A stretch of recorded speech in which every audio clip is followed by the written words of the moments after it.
Right, today I'm going to show you how to make mince puff pastries.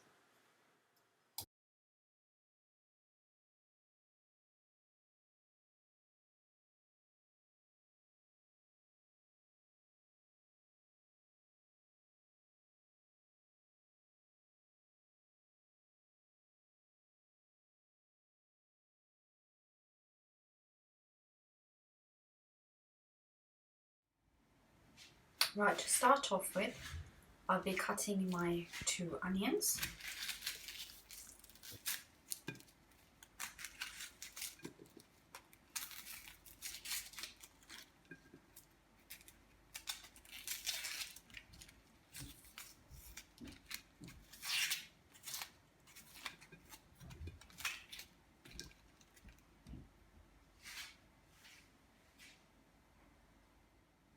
Right, dispose of your onion peels and wash your plate, and then you cut your onions into strips. As you can see, that's what I'm doing.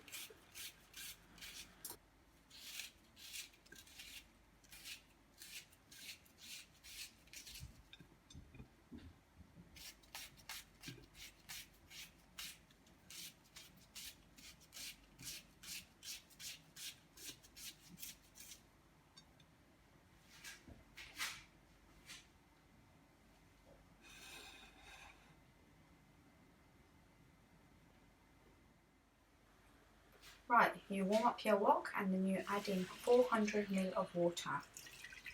Because I am making pastries, I want my mince fairly dry, not too watery.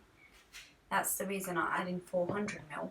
But if you're making a curry, I would add in 800 ml of water. Okay, I'll be adding in my mince in the water. Because I normally order a leg mince, sometimes they cut you the bones as well. I do like to put my bones in the mince. You get a nice flavour out the bones. Once it's cooked, I take the bones out and dispose of them. It's just the flavour you're getting from the actual bone. So I've added in my onions and my garlic, and I shall be mixing it.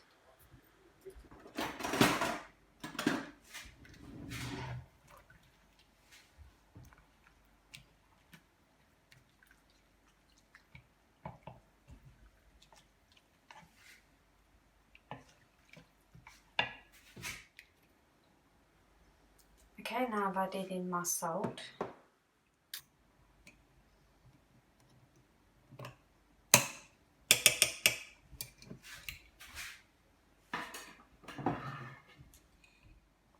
And now I'll be adding in my chili powder.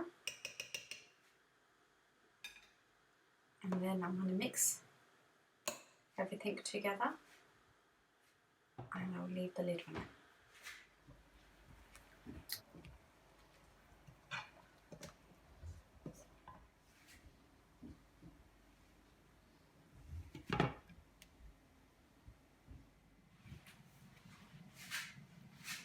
As you can see, this tomato is frozen. I've washed it under a hot tap, so it's easy for me to take the skin away. As you can see how easy it is to peel the skin once you've put it under a hot tap.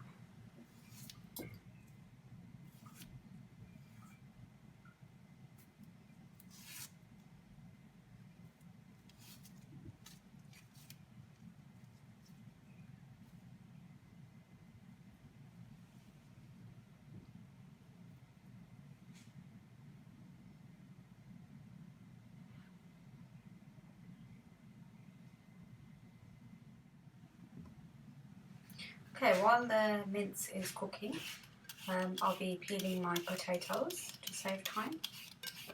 So once you've peeled your potatoes, you wash them and then you dice them.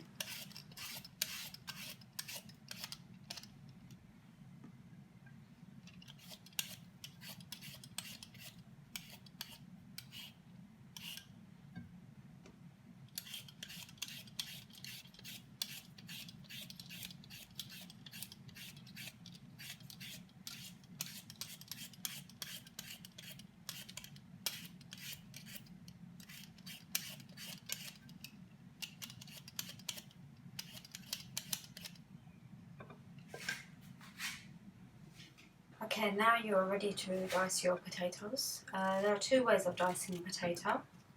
This is one way of dicing a potato.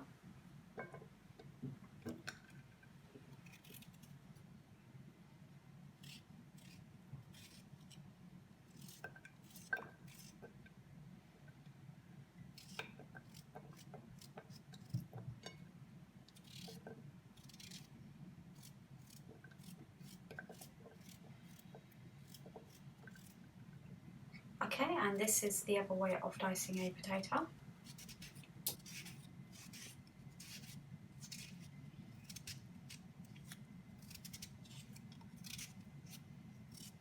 So you dice it whichever way you find easier. A lot of people use chopping boards, but I prefer using a freehand. Okay, at this stage you make sure all your cubes are more or less even. It doesn't have to be exact.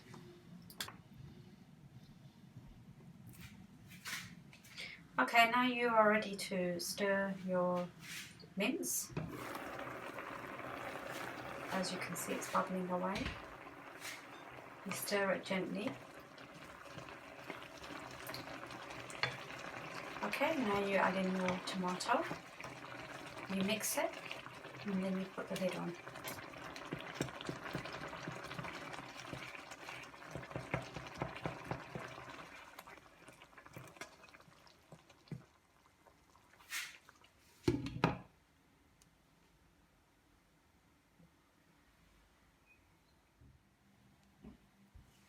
Right, you've got your mince cooking away. While that's cooking, you are going to crush your ginger. You don't want to crush it too much.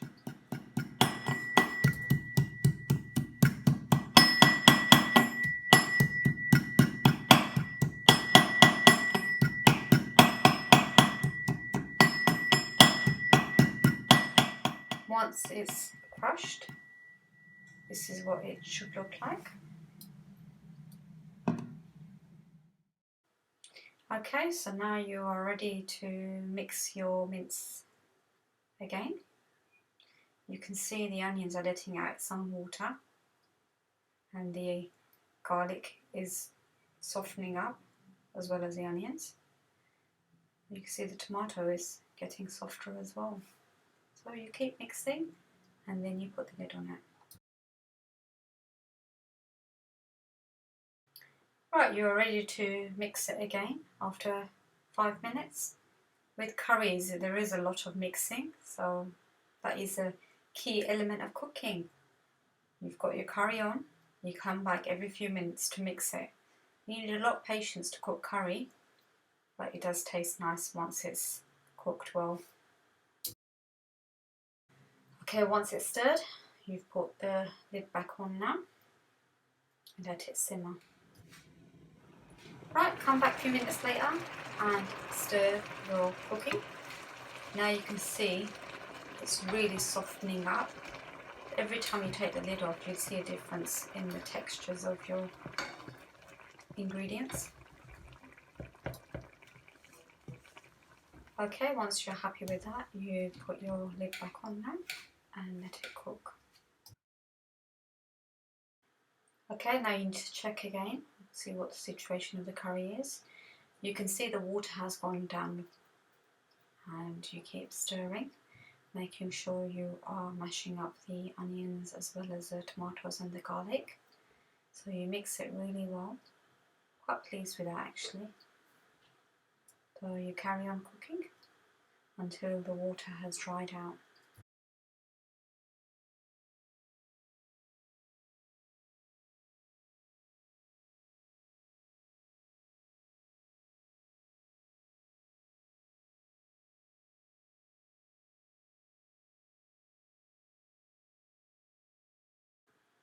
Right, the next stage you can see the water has really gone down.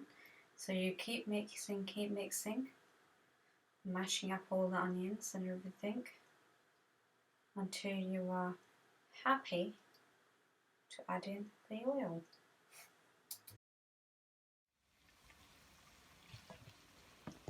Right, I've added in my oil, as you can see. And you can already see that the mince is changing colour. So it's a nice brown colour.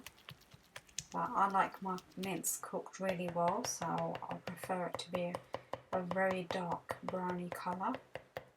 So you keep cooking until you are happy with the colour, and it should smell really nice because you've got the ginger in it, you've got the garlic in it, flavours are all infused lovely.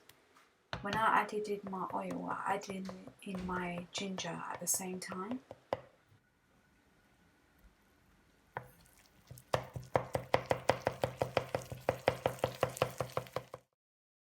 Right here in this pic, you can see that it's getting darker.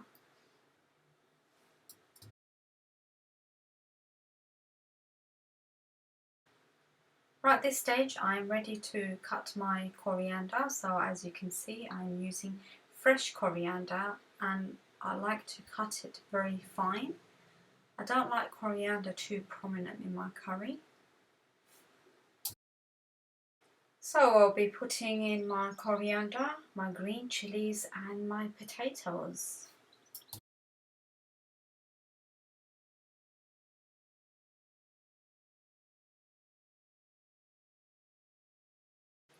Right, you carry on cooking on a low heat, making sure that you don't overcook your potatoes. At this stage, the aromas are just unbelievable. So you keep cooking until you are happy with the potatoes.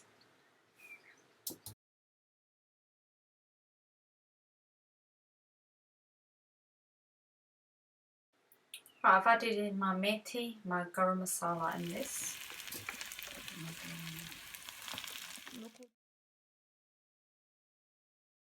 Okay, the next stage is to make our pastries now. Right, I'll be using my ready to roll puff pastry. You can use any pastry you like. I am using this particular range as I went shopping to Asda.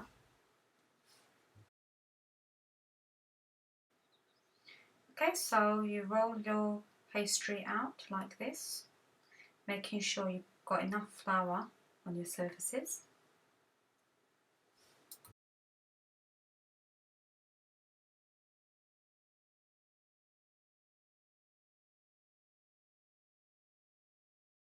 Okay, my pastry is ready for my mince, so I am going to be adding in my mince like this. There are all sorts of ways of making pastries. I mean, I've got pastry cutters, but today my children fancied eating it this way, so I'll be showing you this way.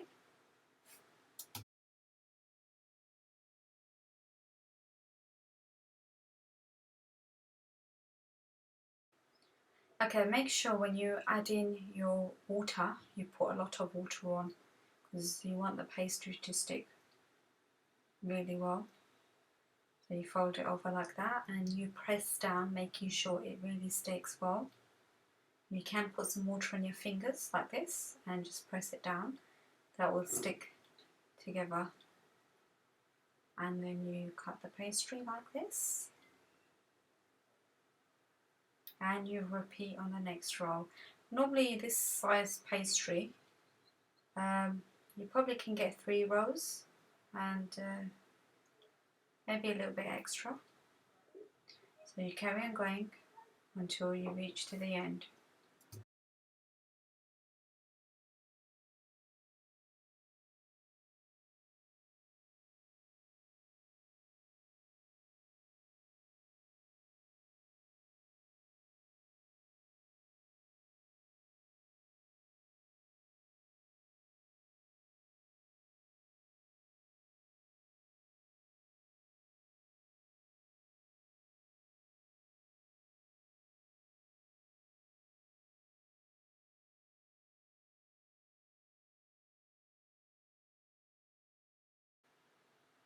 I think making pastries is very therapeutic.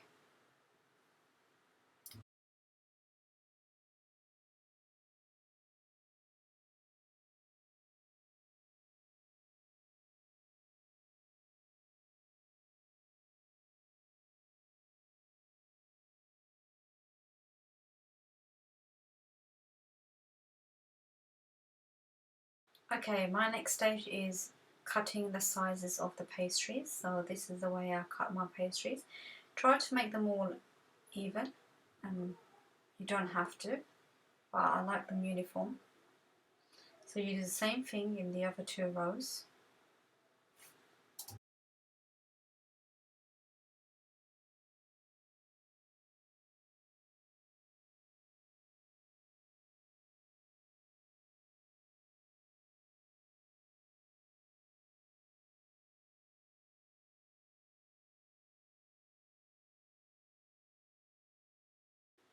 Okay, once you've completed all your cuttings, you make little slits across the pastry like this.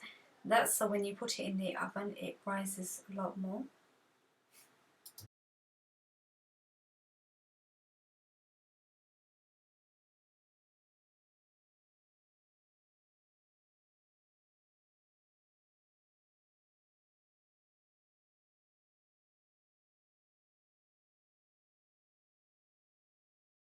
Okay, my pastries are ready. I am going to dust my tray with flour and then put the pastries onto the tray. The reason I'm dusting it with flour is so they don't stick to the tray. So once you've done that, you place it in the fridge and you bake them whenever you're ready. If you want, you can freeze your pastries if you want to cook them for another day. I'm making these for today, and I have made some more which are frozen, so if I've got guests coming round or if I haven't cooked anything and fancy something light, just bung your pastries in the oven and cook them. Easy as that. Whenever I do make food like this or anything that's time consuming, I do make a bit extra so I can freeze it. It's not easy cooking every day. This is what they should look like.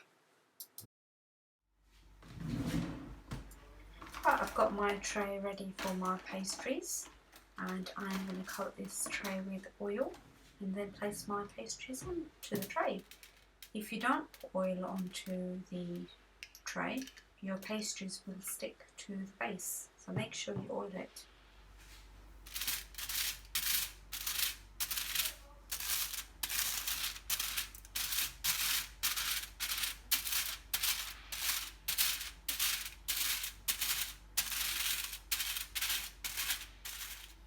Right, now you are ready to place your pastries onto the tray.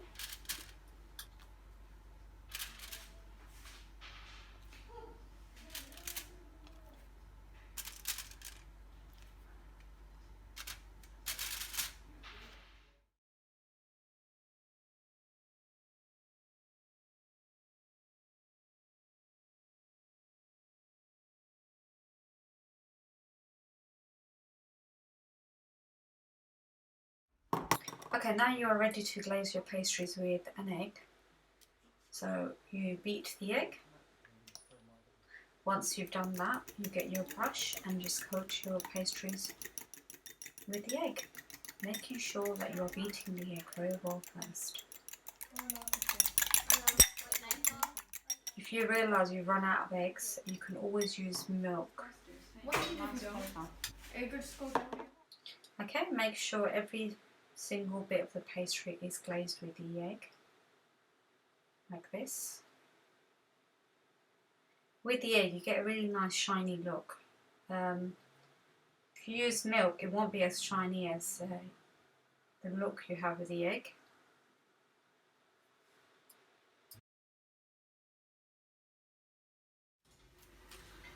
Okay, once you've finished, you'll still have a bit of egg left over. With this egg, you can make some omelettes in the morning, so don't throw it away. Reuse it and make an omelette in the morning.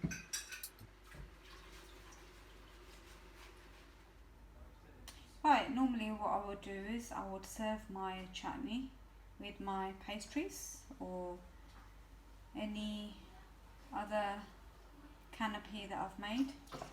So this is a chutney which I've made at home from fresh mint, fresh coriander, salt, yogurt, dried coriander and pomegranate, and yogurt as well.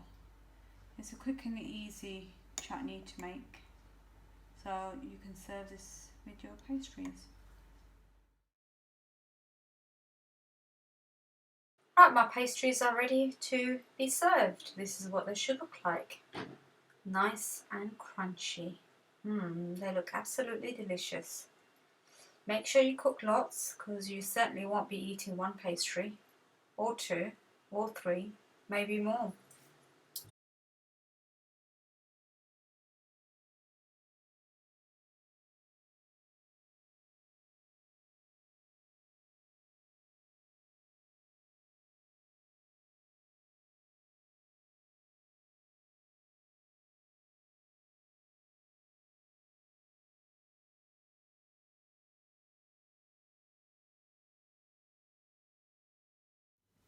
And this is what the inside of the pastry looks like. Not too much filling, just enough. Just for a light snack. As you can see, I've served it with chutney, and ketchup is a must. That wasn't very hard, was it? So come on, give it a go. Try new recipes and be more adventurous with your foods.